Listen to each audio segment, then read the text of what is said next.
Dive into our next topic. Jury selection for the sex trafficking trial of Sean Diddy Combs is underway, and according to Variety, potential jurors were given a list of at least 190 people and asked to indicate the names they recognize. High-profile names included Mike Myers and Michael B. Jordan, and the speculation is that it's meant to help determine if they could be a fair or impartial at a trial.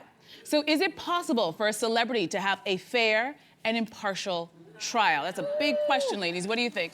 It's going to be tough, but I actually think, yes, it's possible. And in fact, I think this is exactly how the justice system was designed.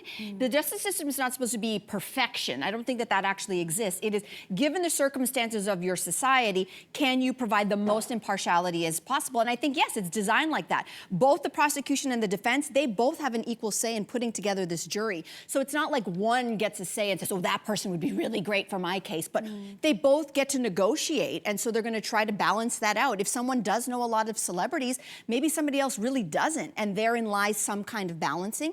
I also think this puts the absolute onus on having a solid prosecution, and it sounds like this prosecution has a solid case against Diddy, but also the justice system demands that a person who is accused is innocent until proven guilty, and that means you need a great defense team. So I think that Diddy, with his money especially, he's been able to access the best attorneys in America.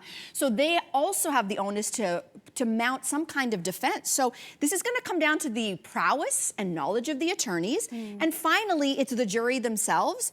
They're not going to be perfect. There's no sequestering. They don't get to live in a bubble of a hotel for the duration of the trial. They get to go home.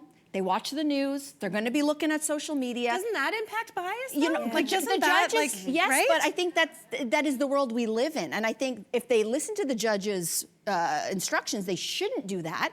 But I think you also have to make a decision based on reality. They seem to be looking for people who don't follow celebrity news and maybe won't have an innate bias or ideas about the trial already. But in some ways, I think we all are pretty sophisticated news consumers now, and we do have an ability to separate the idea of art from artist. And I think that even if there are people who obviously do follow the case or have known what Diddy is accused of, that doesn't mean that they won't be able to detach themselves and be able to be fair and impartial in the trial. My parents would be great at this trial because they just don't. They would be like, Diddy, Daddy, like what's Sean?